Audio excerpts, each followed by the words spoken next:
Very good afternoon students. आज फिर मैं हाजिर हूँ आपके लिए एक नया चैप्टर लेके जिसका नाम है नेशनल इनकम और उसके बेसिक्स।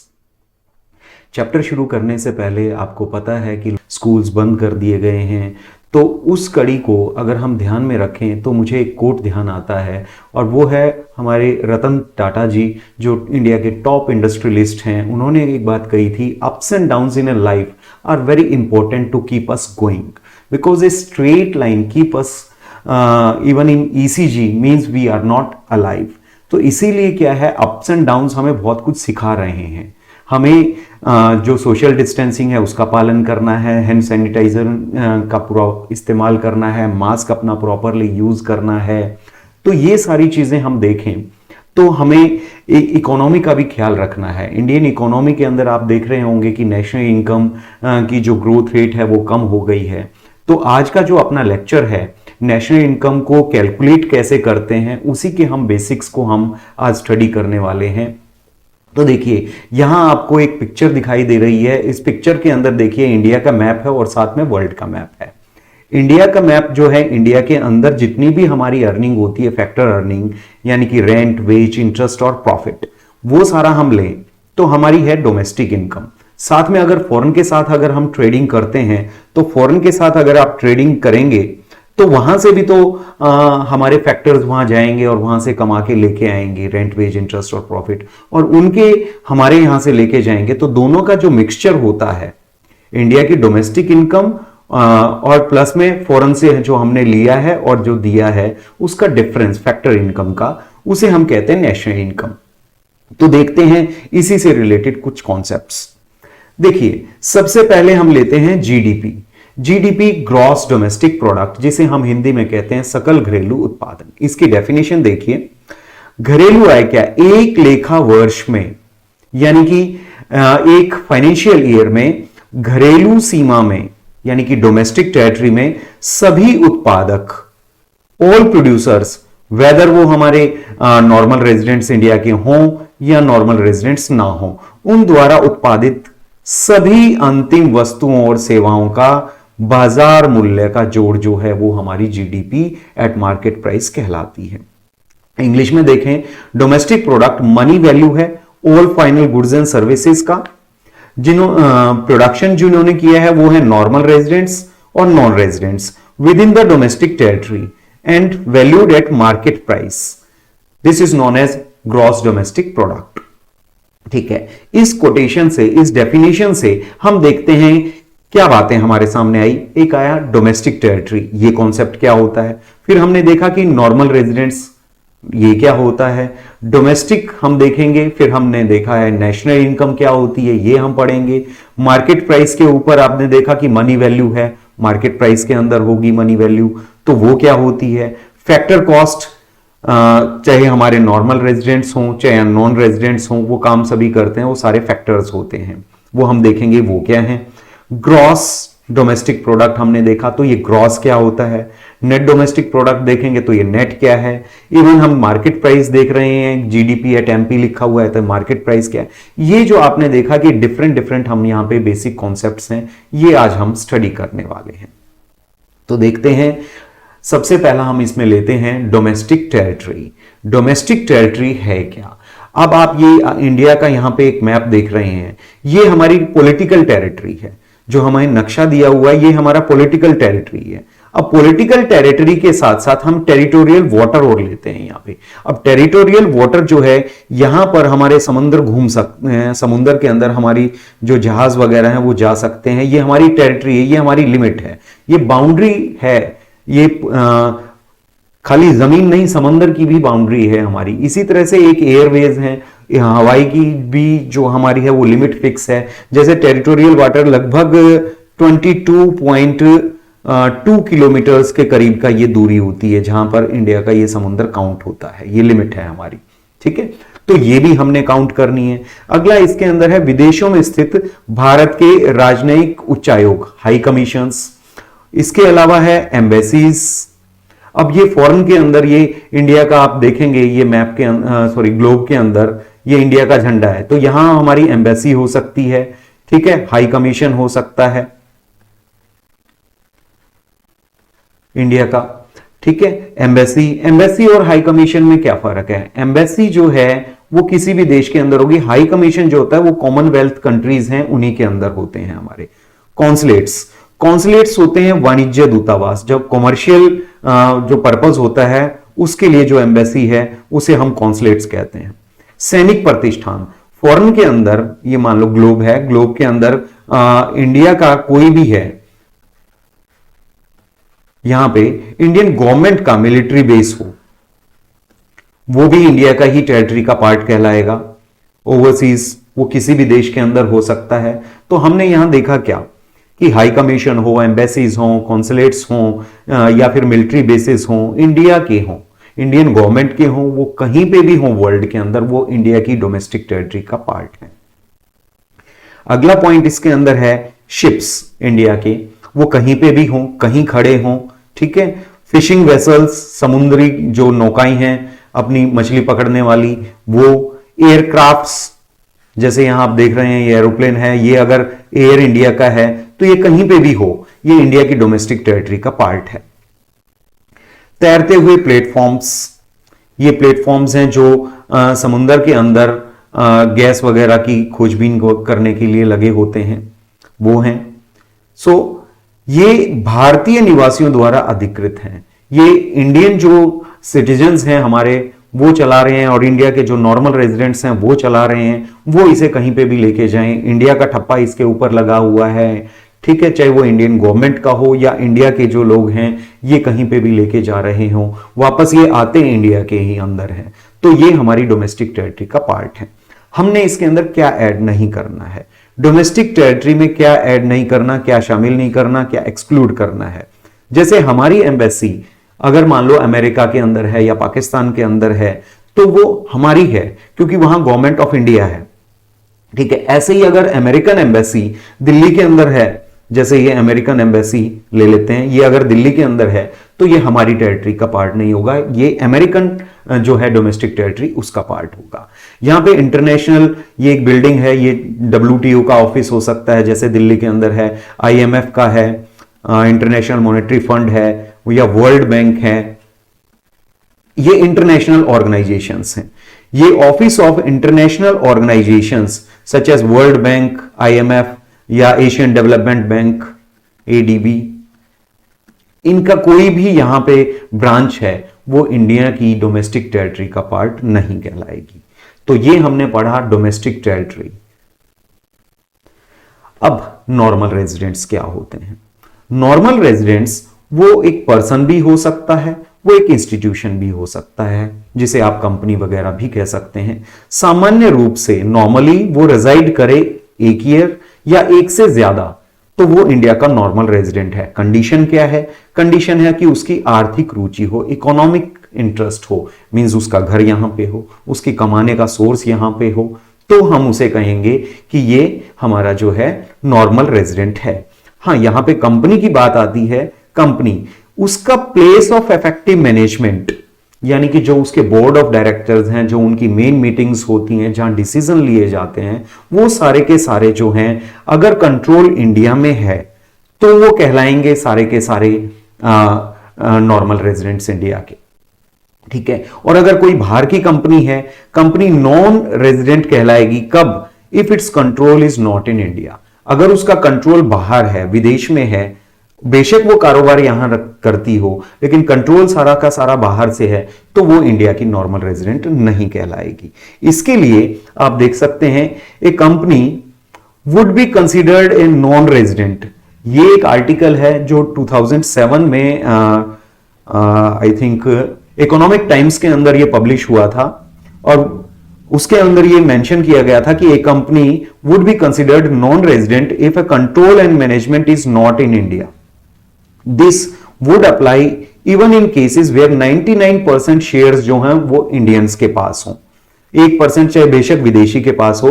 और ये एक केस चला था, दिल्ली की एक ब्रांच थी कोर्ट की, यानी कि अपीलेट ट्रिब्यूनल जो था दिल्ली का था, वहां इनकम टैक्स से रिलेटेड मामले देखे जाते हैं।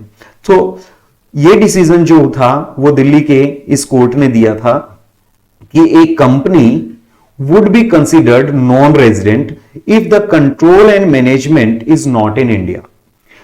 कंट्रोल और मैनेजमेंट इंडिया में नहीं है, बाहर है, तो the location of board of directors ये डिफाइन करेगी place of control and management of the company. अगर वो बाहर है, ठीक है, तो वो बाहर की ही कहलाएगी, वो इंडिया की नॉर्मल रेजिडेंट नहीं कहलाएगी। ठीक है, तो इस केस के अंदर ये डिसीजन लिया गया था कि कंपनी नॉन रेजिडेंट रहेगी अगर उसका कंट्रोल इंडिया में नहीं है। तो यहां हमने पढ़ा नॉर्मल रेजिडेंट। अब देखिए क्या है नॉर्मल रेजिडेंट इंडिया के लिए क्या रहेंगे। इंडिया के सिटीजन्स, इंडिया के सिटीजन्स, देखिए सिटीजन और रेजिडेंट दोनों में फर्क होता है। सिटीजन है पैदाइशी, लीगल अगर आप सिटीजनशिप लेते हैं तो वो यहां पे है, जैसे हम बर्थ सर्टिफिकेट बनवाते हैं तो लीगल है कि हम यहां के पैदा हुए हैं। सो ऐसे ही कोई अमेरिकन इंडिया में रहने आता है तो अमेरिकन जो इंडिया में रह रहा है और वो यहां रहे और 1 साल से ज्यादा रहे, वो काम यहां कर रहा है, ठीक है, और किसी इंटरनेशनल ऑर्गेनाइजेशन का पार्ट नहीं है और नॉर्मली यहां रह रहा है, तो हम उसे कहेंगे कि वो इंडिया का नॉर्मल रेजिडेंट है। तो इंडिया का जो सिटीजन है वो चाहे WHO में काम करे, जो कि ब्रांच इंडिया के अंदर ही है, ये WHO का ऑफिस हो या वर्ल्ड बैंक का ऑफिस हो, ये इंटरनेशनल ऑर्गेनाइजेशंस के ऑफिस है। मान लो कि यहां पर इंडियन कोई भी काम कर रहा है, इसके अंदर कोई भी इंडियन सिटीजन काम कर रहा है, तो वो इंडिया का ही नॉर्मल रेजिडेंट है। अगली बात, इंडिया का सिटीजन अगर बाहर चला गया और बाहर मान लो कि ये ऑस्ट्रेलिया का मैप है, अब ऑस्ट्रेलिया के अंदर इंडियन एम्बेसी है, एम्बेसी ऑफ इंडिया, अब इसके अंदर इंडियन सिटीजन काम कर रहा है, तो ये एम्बेसी किसकी? इंडियन गवर्नमेंट की। काम कौन कर रहा है उसके अंदर? इंडियन काम कर रहा है, तो इंडिया का वो सिटीजन है, तो वो इंडिया का नॉर्मल रेजिडेंट भी कहलाएगा। ठीक है, हां, अगर इसके अंदर, इस एम्बेसी के अंदर अगर कोई फॉरेनर काम कर रहा है, इसके अंदर मान लो कि ऑस्ट्रेलिया वाला काम कर रहा है, तो वो इंडिया का नॉर्मल रेजिडेंट नहीं कहलाएगा। ऐसे ही इंडियन सिटीजन्स मेडिकल के लिए गए हों, अपना इलाज कराने के लिए फॉरेन में, एज ए टूरिस्ट गए हों, या कोई कॉन्फ्रेंस अटेंड करने गए हों, स्पोर्ट्स के लिए गए हों, या वहां स्टूडेंट हों, या डेली कोई जाता है फॉरेन के अंदर और वापस इंडिया में ही आ जाता है और रहता यहीं पे है, ठीक है, डेली जाता है आके यहां सो जाता है, तो वो इंडिया का ही नॉर्मल रेजिडेंट कहलाएगा। या इंडिया के टेक्नीशियंस गए हैं बाहर कोई रिपेयर और मेंटेनेंस के लिए, या कोई इंजीनियर गए हैं वहां पे किसी प्रोजेक्ट के सिलसिले में, वो सारे के सारे इंडिया के नॉर्मल रेजिडेंट्स कहलाएंगे। अब पढ़ने की बात आती है स्टूडेंट्स, चाहे वो कितने ही साल वहां रहें, इंडिया के सिटीजन है, पढ़ाई के सिलसिले में गए हैं, ठीक है, अर्निंग नहीं है उनका सोर्स वहां पे, ठीक है, जैसे यहां कॉन्फ्रेंस अटेंड करना है तो वो कॉन्फ्रेंस अटेंड करके वापस इंडिया में आएंगे। पेशेंट्स हैं, इलाज करा के वापस इंडिया में ही उनको आना है, ठीक है, उनका जो मेन सेंटर ऑफ इंटरेस्ट जो है इकोनॉमिक इंटरेस्ट इंडिया में अप्लाई होता है, तो वो क्या है, इंडिया के ही नॉर्मल रेजिडेंट कहलाएंगे।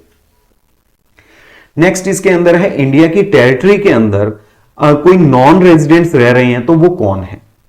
फॉरेन के कोई भी सिटीजन्स हैं। अब वो कहां काम कर रहे हैं? WHO में, वर्ल्ड बैंक में, या IMF में। ये एक ऑर्गेनाइजेशन का एक पिक्चर मैंने डाल रखा है, ठीक है, ये WTO हो सकता है, जैसे दिल्ली में ब्रांचेस हैं, ठीक है, यहां ऑफिस हैं, IMF, इनके अंदर कोई भी फॉरेन का सिटीजन रहता है, ठीक है, काम करने के लिए, तो वो इंडिया का नॉर्मल रेजिडेंट नहीं है। रीजन कि वो जो है ना तो वो हमारी टेरिटरी का पार्ट, उसके अंदर काम कर रहा है, उसको सैलरी भी वो फॉरेन ऑर्गेनाइजेशंस ही दे रही हैं, ठीक है, तो इसीलिए क्या है, हमारी डोमेस्टिक टेरिटरी का पार्ट नहीं होगा। अब ऐसे ही फॉरेन का कोई सिटीजन है, वो फॉरेन की एम्बेसी में है, कॉन्सुलेट्स में है, या फॉरेन का कोई मिलिट्री बेस यहां पे आते हैं, वो अपनी इंडियन जो आर्मी है उसके साथ इकट्ठी प्रैक्टिस करते हैं, तो वो इंडिया के नॉर्मल रेजिडेंट नहीं होंगे, क्योंकि अमेरिकन आर्मी है वो उसी के बिहाफ पे यहां पे हैं, अमेरिकन कॉन्सुलेट्स हैं, अमेरिकन एम्बेसी हैं, या जापानीज एम्बेसी है, या पाकिस्तानी एम्बेसी है, उनमें कोई भी हैं, या उनके बंदे हैं, या किसी और कंट्री के हैं, इंडियंस नहीं है, ठीक है, तो वो सारे के सारे नॉन रेजिडेंट कहलाएंगे। ऐसे ही फॉरेन के जो सिटीजन्स हैं वो मेडिकल के इलाज के लिए दिल्ली में बहुत सारे आते हैं, ठीक है, तो वो इंडिया के नॉर्मल रेजिडेंट नहीं कहलाएंगे। फॉरेन के जो टूरिस्ट हैं वो यहाँ आते हैं, कॉन्फ्रेंस अटेंड करने आते हैं, या फॉरेनर्स एज ए स्पोर्ट्समैन आते हैं यहाँ पे, फॉरेनर्स यहाँ पे नाइजीरियन हैं या अफ्रीकन हैं, यहाँ पढ़ने आते हैं, तो वो भी हमारी डोमेस्टिक टेरिटरी का पार्ट नहीं होंगे। यहाँ सीजनल वर्कर्स आते हैं, सीजनल वर्कर्स कि कुछ समय रहेंगे फिर यहां से चले जाएंगे, तो वो 1 साल से कम ही यहां ठहरते हैं। फॉरेन के कोई कंसल्टेंट्स आए हैं यहाँ पे काम करने के लिए, टेक्नीशियंस आए हैं, इंजीनियर्स हैं जो सिर्फ एक प्रोजेक्ट को पूरा करने आए हैं, तो वो यहाँ के नॉन रेजिडेंट कहलाएंगे, इंडिया के नॉर्मल रेजिडेंट नहीं कहलाएंगे वो। ठीक है, ऐसे ही फॉरेन के जो हैं, इंडियन एम्बेसी मान लो कि किसी भी कंट्री के अंदर है, इंडियन एम्बेसी के अंदर कोई भी फॉरेन का सिटीजन काम कर रहा है यहाँ पे, तो अगर इंडियन एम्बेसी में इंडियंस काम कर रहे हैं तो वो इंडिया के नॉर्मल रेजिडेंट हैं। अगर इंडियन एम्बेसी में कोई फॉरेनर काम कर रहा है और फॉरेन के अंदर ही वो हमारी इंडियन एम्बेसी है, तो वो हमारा नॉर्मल रेजिडेंट नहीं होगा। वो जिस भी देश का है जहां पर वो इंडियन एम्बेसी है, मान लो कि अमेरिका के अंदर इंडियन एम्बेसी है और उसमें अमेरिकन काम कर रहे हैं, तो अमेरिकन जो हैं नॉर्मल रेजिडेंट अमेरिका के होंगे, हमारे इंडिया के नहीं होंगे। अब इसके अलावा हम देखते हैं डोमेस्टिक प्रोडक्ट, जिसे हम कहते हैं घरेलू उत्पादन या घरेलू आय।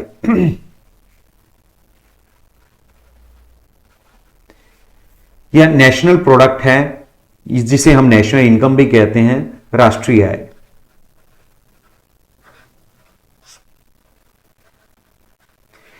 ये दोनों क्या हैं? हमने नॉर्मल रेजिडेंट्स पढ़े थे और नॉन रेजिडेंट्स पढ़े थे।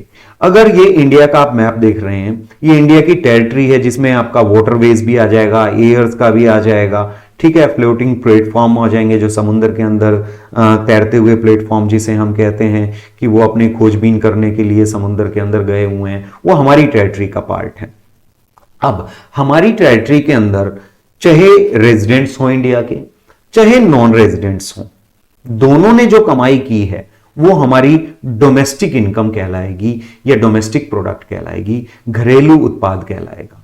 तो दोबारा सुने, रेजिडेंट्स और नॉन रेजिडेंट्स इन दोनों ने कहां कमाया? डोमेस्टिक टेरिटरी के अंदर कमाया, इंडिया की डोमेस्टिक टेरिटरी के अंदर कमाया है। तो ये सारा का सारा जो है हमारा कमाई, फैक्टर इनकम जिसे हम कहते हैं, वो हमारा डोमेस्टिक प्रोडक्ट कहलाएगा। ठीक है, अब नेशनल इनकम या नेशनल प्रोडक्ट क्या है? राष्ट्रीय आय या राष्ट्रीय उत्पाद। ये जो है ओनली रेजिडेंट्स, इंडिया के रेजिडेंट्स हो, चाहे बाहर हो चाहे इंडिया की टेरिटरी के अंदर हो। देखिए अब हम यहां पर है ना, टेरिटरी को हटा दिया यहां पे। डोमेस्टिक में तो सिर्फ सिंपली आपने टेरिटरी को लिया था, यहां हमारी टेरिटरी क्या है? हट गई है। हमने सिर्फ यहां पे ध्यान देना है नॉर्मल रेजिडेंट्स इंडिया के, चाहे वो बाहर हो, वहां से कमा के लेके आए। जैसे factor income receive from abroad, ये देखें यहां पे फैक्टर इनकम यानी रेंट, वेज, इंटरेस्ट और प्रॉफिट, यानी भूमि के ऊपर हमें क्या मिलता है? लगान मिलता है। पूंजी के ऊपर मिलता है ब्याज, ठीक है। उद्यमी लेता है, लगान लेता है, और श्रमिक जो है वो मजदूरी लेता है। तो rent, wage, interest and profit, ये सारे के सारे अगर हमने बाहर से कमा के लेके आए हैं, देखिए ये कमा के लेके आए तो इंडिया में आ गया, तो इस कमाई को आप ले लेंगे, that means factor income receive from abroad हो जाएगा, या विदेशों से प्राप्त साधन आए। ऐसे ही जो यहां पे नॉन रेजिडेंट्स थे वो लेके चले गए, हटा दें हम उसकी इनकम को, तो वो लेके बाहर चले गए, तो डोमेस्टिक टेरिटरी के अंदर की कमाई हो गई, प्लस में आप देखते हैं कि बाहर से हमारे पास भी कमाई आ गई। तो दोनों जो अर्निंग है फैक्टर इनकम की, उन दोनों को जोड़ दिया जाए तो इसे हम कहेंगे नेशनल इनकम। नेशनल इनकम क्या कॉम्बिनेशन बना? डोमेस्टिक इनकम जो यहां से आई, प्लस में net factor income from abroad. अब net factor income from abroad जो है, ये देखिए विदेशों से प्राप्त शुद्ध साधन आए। अब ये शुद्ध साधन आए या net factor income from abroad है क्या?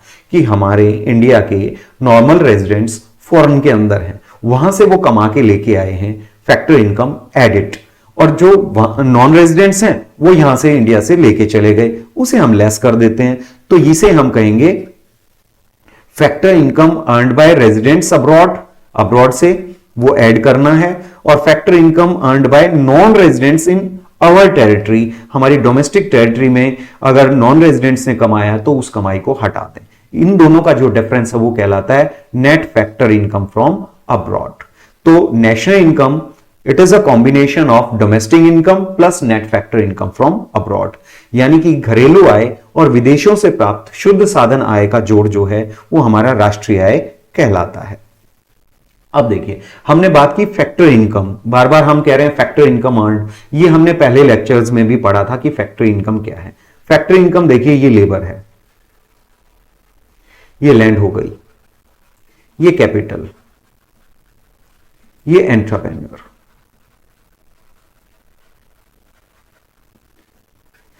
अब लेबर को मिलेगी वेजेस, ये वेजेस हो गई, लैंड पे मिलेगा रेंट, कैपिटल पे हो गया इंटरेस्ट और एंटरप्रेन्योर लेगा प्रॉफिट।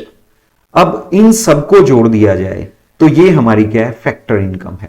अगर इकोनॉमिक टेरिटरी के अंदर ही देखते हैं तो डोमेस्टिक इनकम है, और अगर हम बाहर से लाई हुई भी ऐड कर दें और जो बाहर वाले हैं वो लेके चले गए तो हम उसे कहेंगे नेशनल इनकम।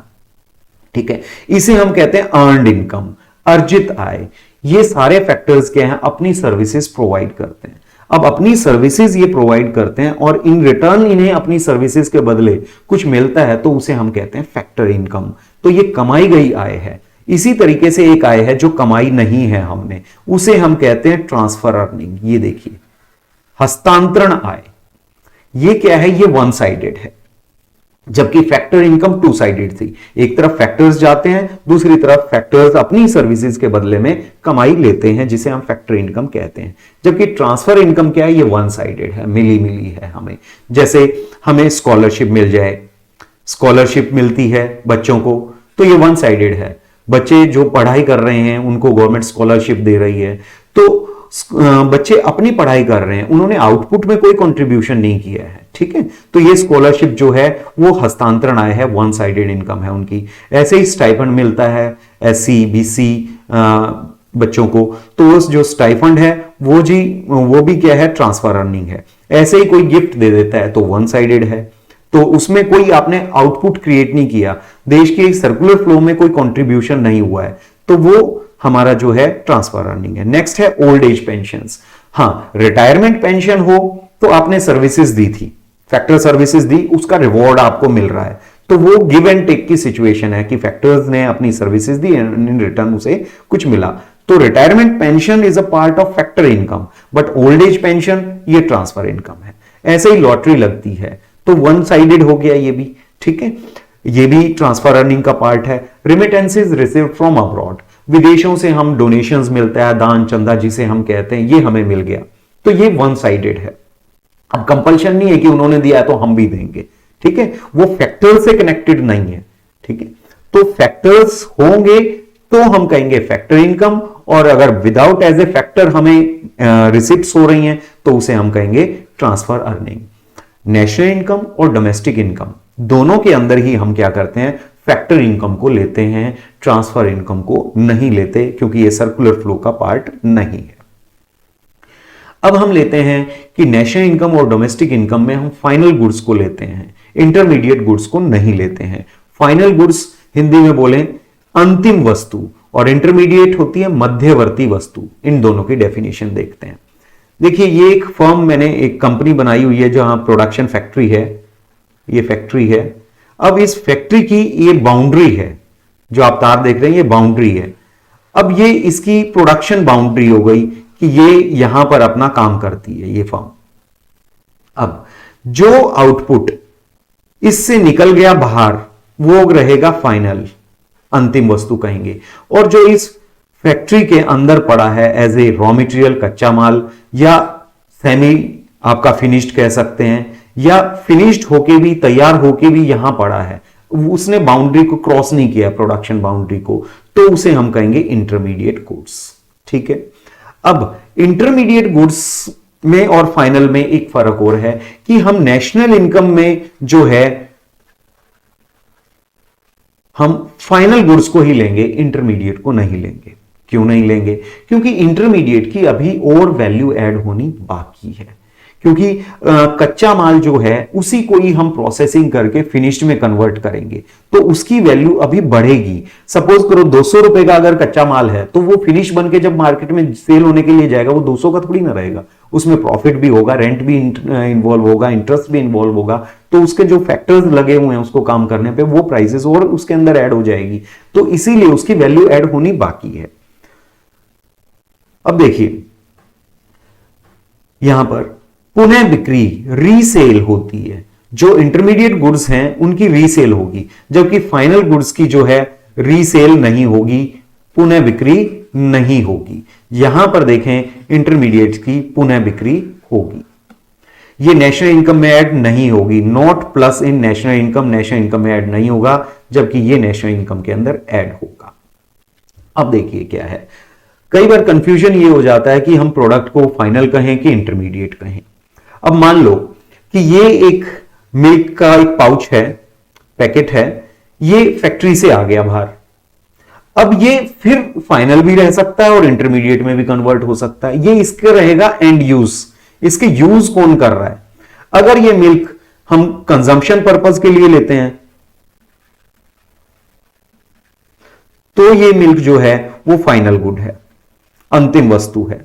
और अगर इसे मान लो कि स्वीट्स बनाने वाला जो है, स्वीट शॉप वाला इसका यूज करता है और उससे स्वीट्स बनाता है, तो ये बन जाएगा यहां पर इंटरमीडिएट, ये मध्यवर्ती वस्तु बन जाएगा।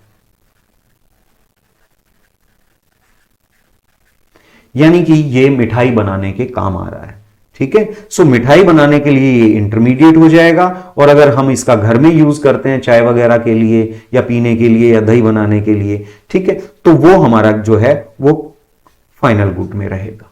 क्लियर है। सो इंटरमीडिएट और फाइनल ये दो हो गए हैं।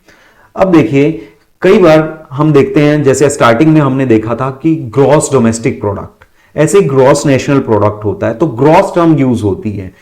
सकल उत्पादन और शुद्ध उत्पादन, इनमें क्या फर्क होता है। देखिए जब हम इन्वेस्टमेंट करते हैं ना, सो इन्वेस्टमेंट दो तरीके का है, एक ग्रॉस इन्वेस्टमेंट, एक नेट इन्वेस्टमेंट। इन्वेस्टमेंट क्या है, एक्सपेंडिचर ऑन कैपिटल गुड्स, पूंजी की जो वस्तुएं होती हैं, पूंजीगत पदार्थ जो हैं, वो आगे किसी और वस्तु और सेवा को बनाने में मदद कर रहे हैं और लंबे समय तक वो चल रहे हैं, उनको खरीदने के ऊपर जो पैसा खर्च होता है उसे हम कहते हैं इन्वेस्टमेंट। क्लियर।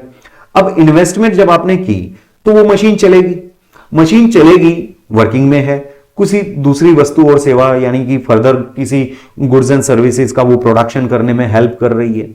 अब उसका नॉर्मल वियर एंड टीयर होगा, वो घिसेगी, उसकी एक लाइफ है वो उस मशीन की, जब वो घिसेगी तो उसको रिपेयर एंड मेंटेनेंस करवाया जाएगा, उसके अंदर इक्विपमेंट्स लगेंगे, छोटे मोटे जो पुर्जे उसके खराब हुए हैं, तो इस सारे कॉम्पोजिशन को हम क्या कहेंगे, डेप्रिशिएशन। क्या कहेंगे, डेप्रिशिएशन।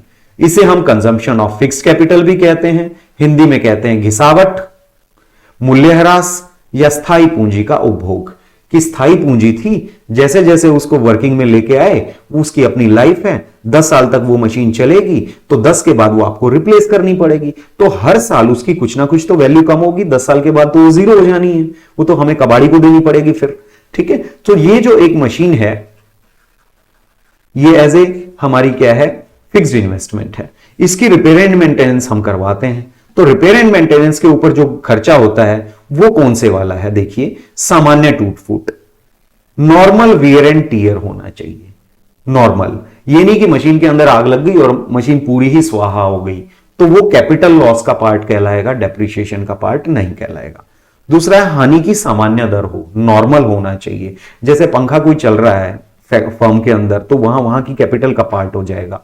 तो वो फैन है, अगर उसकी एक छोटी मोटी कॉइल या कैपेसिटर वीक हो गया, आपने रिपेयर कराया, डेप्रिसिएशन का पार्ट है, लेकिन पूरा पंखा ही जल गया तो वो कैपिटल लॉस का पार्ट माना जाएगा। सो नॉर्मल रेट होना चाहिए एक्सीडेंट का भी, एक्सीडेंटल डैमेजेस हैं, पूरा डैमेज ना हो, नॉर्मल हो, रिपेयर चल जाए उसका। फिर है एक्सपेक्टेड ऑब्सोलेंस, प्रत्याशित, इट मींस हम अनुमान लगा सकते हैं,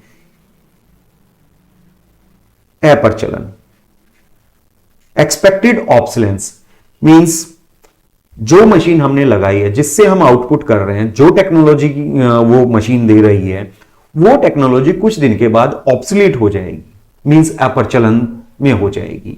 अब उसकी भी हमें देखना पड़ता है कि वो कितने दिन में वो अपरचलन से बाहर होगी। तो हर साल उसका कुछ ना कुछ जो पैसा है वो हमें रखना पड़ता है, जिसे हम कहते हैं डेप्रिसिएशन रिजर्व फंड।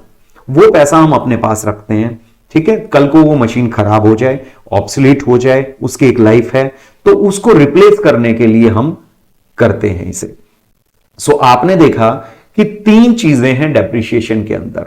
एक तो नॉर्मल वियर एंड टियर लेना है, नॉर्मल रेट जो है एक्सीडेंट के डैमेजेस के हैं, मशीन्स जो अपनी फिक्स इन्वेस्टमेंट है उसके, और एक्सपेक्टेड ऑब्सोलेंस है कि वो मार्केट में इतने से बाहर हो जाएगी। अब इनके अलावा मान लो कि फर्म के अंदर आग लग जाती है या बाढ़ आ जाती है, भूकंप हो जाता है, तो उसकी वजह से वो सब खराब हो जाती है, तो उन सब का इंश्योरेंस होता है।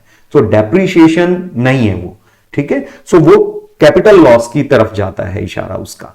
तो हमारा तो सिर्फ यही टारगेट है कि ग्रॉस और नेट क्या है, कैपिटल लॉस को हमने ज्यादा डिटेल नहीं देनी है।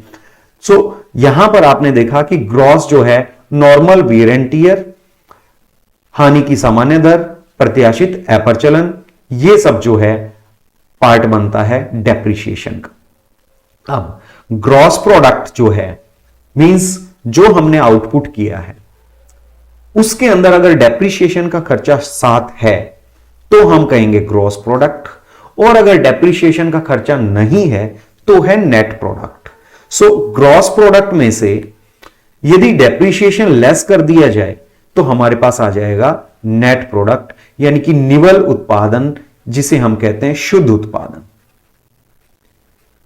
निवल हिंदी मीडियम स्टूडेंट्स के लिए शुद्ध होता है, तो शुद्ध उत्पादन इंग्लिश में net product. So gross product minus depreciation ये है।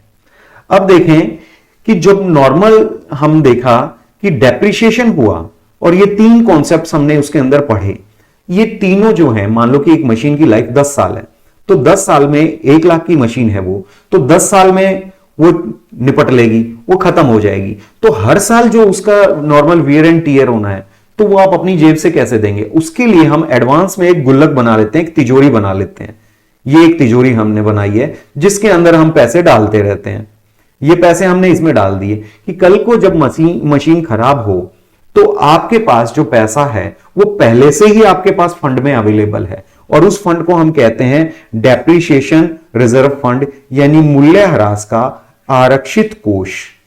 एडवांस में ये हमने कर लिया कि कल को 10 साल बाद ये मशीन हमने बदलनी पड़े तो आपके पास जो पैसा, अगर आप इस फंड में नहीं रखते तो अचानक वो पैसा आपको किसी और काम के लिए जो आपके पास था वो ब्लॉक हो जाएगा, और आपका जो फर्म का जो प्रोडक्शन है वो हैम्पर करेगा, वो रुक जाएगा, या फिर जो आपने फ्यूचर की डिमांड को क्रिएट करना था वो रुक जाएगी।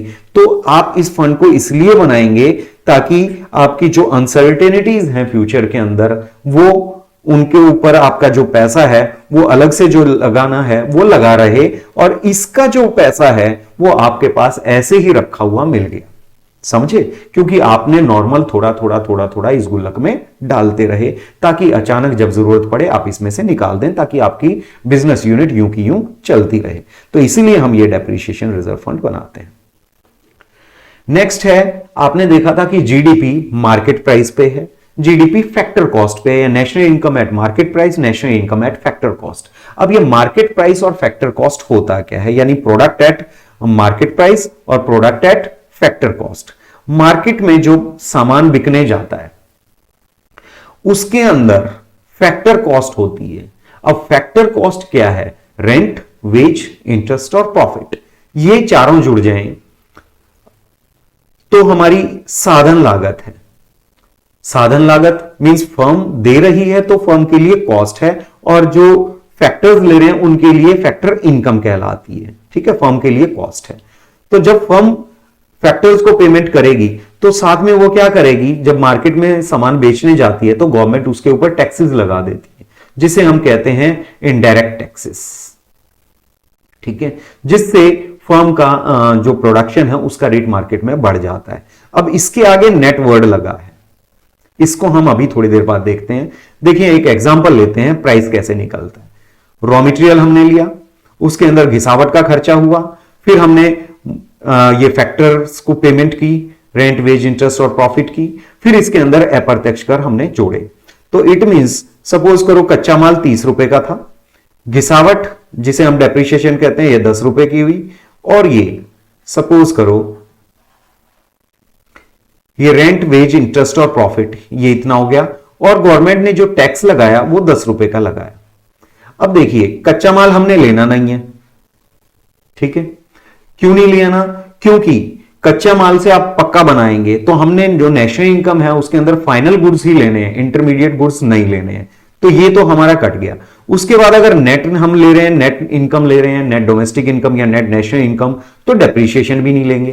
तो बचा क्या हमारे पास? Rent plus wage plus interest plus profit, ये बच गया। अब इसके अंदर अगर टैक्सेस और जोड़ दिए जाएं तो ये बन जाएगा मार्केट प्राइस पे। किस पे बन जाएगा? मार्केट प्राइस पे, कि मार्केट में टैक्सेस लग गए जिसकी वजह से रेट बढ़ गया, तो ये मार्केट प्राइस होगी। अब जब हम एक एग्जांपल देखते हैं यहां पे, इनडायरेक्ट टैक्स सपोज करो, फैक्टर कॉस्ट हमारी 100 रुपए हुई, सेल्स टैक्स आजकल जीएसटी है, गुड्स एंड सर्विसेज टैक्स 10 हो गया। तो हमने ये जो रेंट, वेज, इंटरेस्ट और प्रॉफिट देखे थे 100 के थे, 10 इसके अंदर जुड़ गया तो 110 का जो हो गया ये मार्केट प्राइस के अंदर आ गया। जो आउटपुट है उसका मार्केट प्राइस ये आ गया। अब इसके साथ साथ आप देखें, अगर ये इनडायरेक्ट टैक्स ना हो और गवर्नमेंट हमें सब्सिडीज दे दें, अब सब्सिडीज दे दें तो हमारा rent, wage plus interest plus profit ये 100 रुपए का था, अब इसके अंदर गवर्नमेंट ने सब्सिडी दे दी है, तो प्रोड्यूसर क्या कहेगा? अरे मेरा तो 100 रुपए का बनता है, तो मैं इसे 90 में क्यों बेचूं? गवर्नमेंट कहेगी ये 10 रुपए मेरी तरफ से पकड़ो आप, ठीक है। तो वो उसको फाइनेंशियल हेल्प हो गई, जिसे हम कहते हैं सब्सिडी, जिसकी वजह से प्राइस जो हो गया मार्केट के अंदर कम हो जाता है। सो टैक्स लगने से प्राइसेस मार्केट में बढ़ती हैं और सब्सिडीज मिलने से प्राइसेस जो होती है मार्केट में कम हो जाती हैं। तो इनडायरेक्ट टैक्स और सब्सिडीज का जो डिफरेंस है इसे ही हम कहते हैं नेट इनडायरेक्ट टैक्स, ठीक है। सो जो मार्केट प्राइस है उसमें से यदि हम इनडायरेक्ट टैक्स लेस कर दें और प्लस कर दें सब्सिडीज, तो ये बन जाएगा हमारा फैक्टर कॉस्ट, ठीक है। और अगर सपोज करें इसका अपोजिट करना है, फैक्टर कॉस्ट गिवन है और मार्केट प्राइस बनाना है, तो जो चीज प्लस थी वो माइनस हो जाएगी और ये प्लस हो जाएगा। तो यानी कि यहां पर आपने क्या किया था, मार्केट प्राइस में से लेस किए थे net indirect tax. So market price में से नेट इनडायरेक्ट टैक्स लेस किए तो आपके पास आया फैक्टर कॉस्ट, और अगर फैक्टर कॉस्ट में वापस जो नेट इनडायरेक्ट टैक्स है उन्हें ऐड कर दिया जाए तो बन जाएगा मार्केट प्राइस, ठीक है। अब नेशनल इनकम से रिलेटेड जो एग्रीगेट्स हैं वो हमने जो अभी जो काम किया है उसके बेसिस पे 8 फॉर्मूलेज हमारे तैयार हो जाते हैं। पहला फॉर्मूला है ग्रॉस डोमेस्टिक प्रोडक्ट, जीडीपी जिसे हम कहते हैं, ग्रॉस डोमेस्टिक प्रोडक्ट, सकल घरेलू उत्पादन। किस पे है? मार्केट प्राइस पे। फर्स्ट ये हो गया हमारा।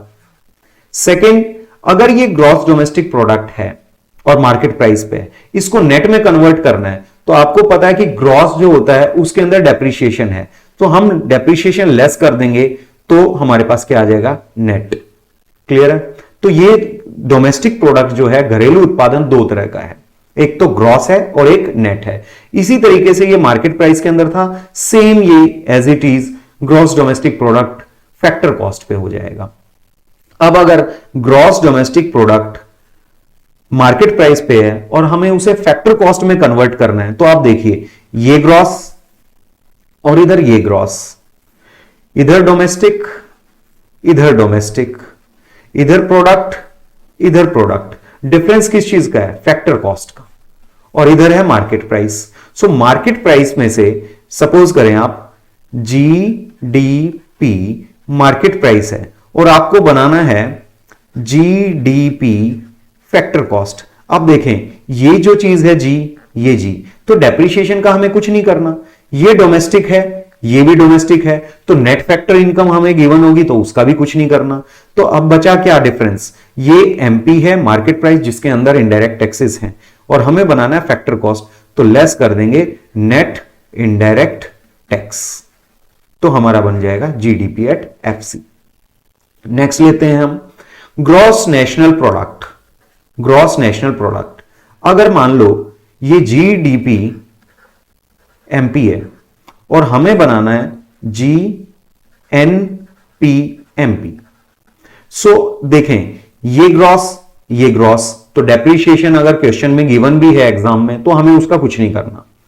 अब देखें ये डोमेस्टिक है और ये नेशनल है, और आपको पता था कि डोमेस्टिक जो है वो विद इन डोमेस्टिक टेरिटरी है, अब उसमें नॉर्मल रेजिडेंट्स भी हों और नॉन रेजिडेंट्स भी हों, दोनों की अर्निंग है। जबकि हम नेशनल लेते हैं तो सिर्फ नॉर्मल रेजिडेंट्स को ही लेते हैं, तो यहां पर आपने क्या करना है, प्लस करना है जो हमारे बाहर से नॉर्मल रेजिडेंट्स हैं, जो बाहर इंडिया से रहते हैं, तो वो लेके आए। तो यहां हम करेंगे नेट फैक्टर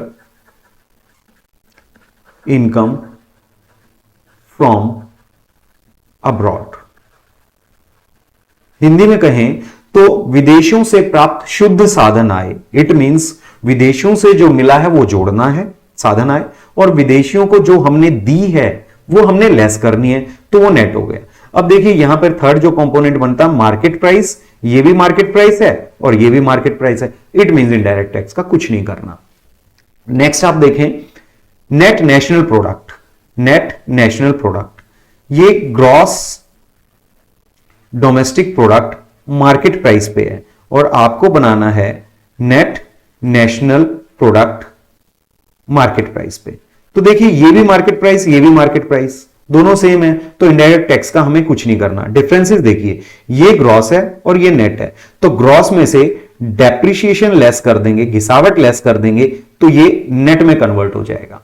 और यहां पर देखें डोमेस्टिक है, तो डोमेस्टिक में अगर प्लस कर दें net factor income from abroad, तो ये बन जाएगा हमारा नेशनल।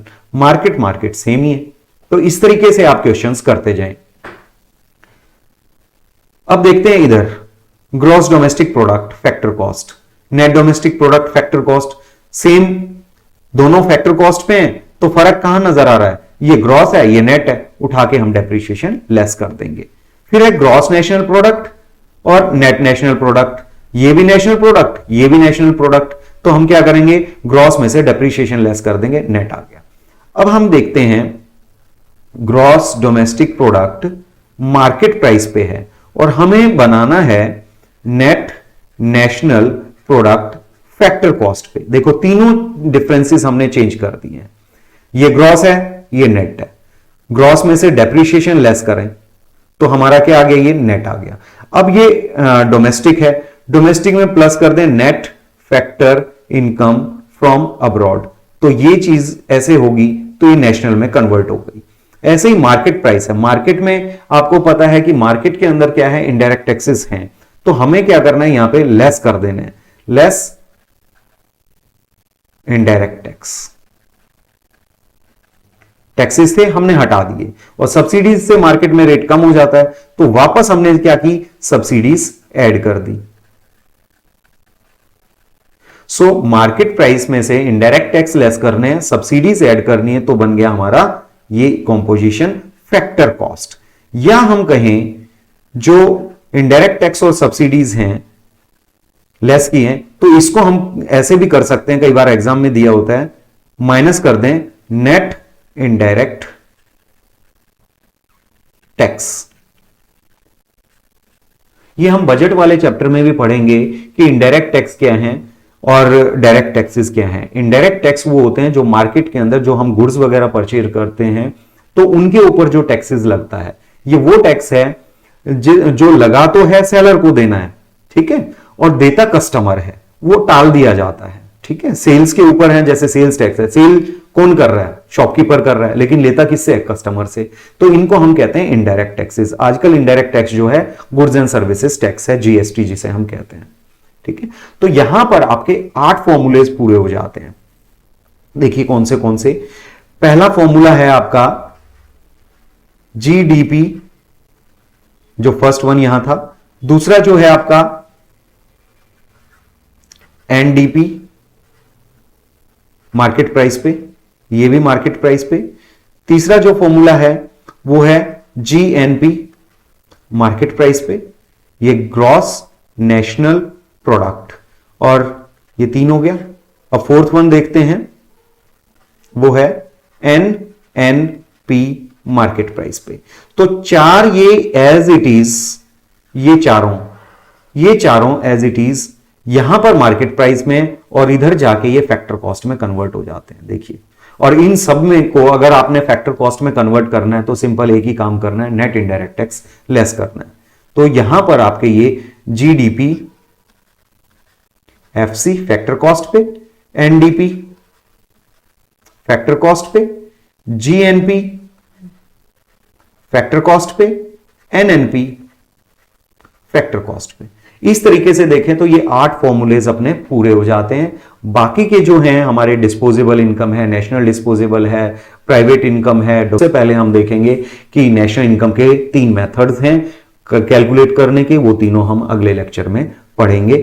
फिलहाल आप सबको क्या करना है, यहां तक का रिवाइज करना है, कॉपीज के ऊपर इन जो फॉर्मूलेज हैं इनकी प्रैक्टिस करनी है, क्योंकि विदाउट प्रैक्टिस आप नहीं कर पाएंगे। तो सिंपल है, ये ज्यादा नहीं है। तो आज मैं रिवाइज करा देता हूं हमने क्या क्या पढ़ा है। देखिए, हमने पढ़ा है डोमेस्टिक इनकम और नेशनल इनकम, दोनों में फर्क क्या है। नेशनल इनकम के अंदर net factor income from abroad add कर दिया जाता है, डोमेस्टिक में नहीं होता है। ठीक है, फिर हमने पढ़ा है इसके अंदर ग्रॉस और नेट। ग्रॉस के अंदर डेप्रिसिएशन है, जिसे हम घिसावट कहते हैं, वो है। नेट जब बनाएंगे तो घिसावट उसके अंदर नहीं होता, ग्रॉस में से डेप्रिसिएशन लेस कर देंगे तो नेट आ जाएगा। उसके बाद हमने पढ़ा फैक्टर कॉस्ट और मार्केट प्राइस।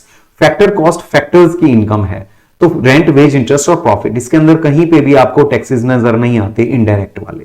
ठीक है, तो इसीलिए जब फैक्टर कॉस्ट से अगर हम मार्केट प्राइस पे जाएंगे तो फैक्टर कॉस्ट में ऐड कर देंगे net indirect taxes. It means indirect tax add कर देना है और सब्सिडीज लेस कर देनी है।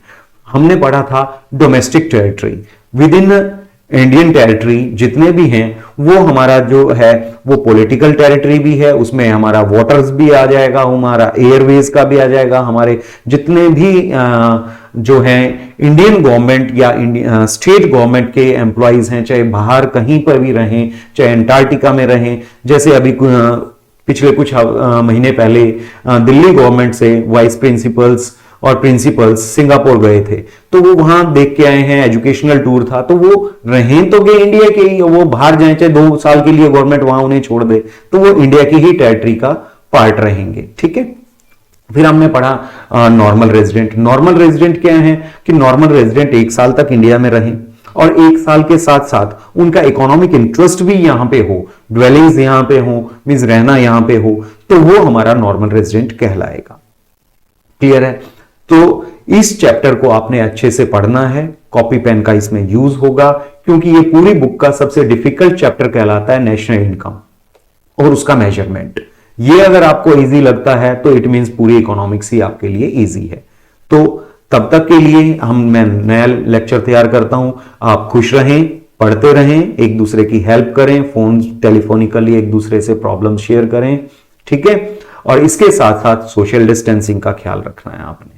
देखिए, कोरोना दोबारा से फैलता जा रहा है, तो आप बचे रहें, अपने परिवार को भी सचेत रखें, अपने आस पड़ोस को भी सुरक्षित रखें। Thank you.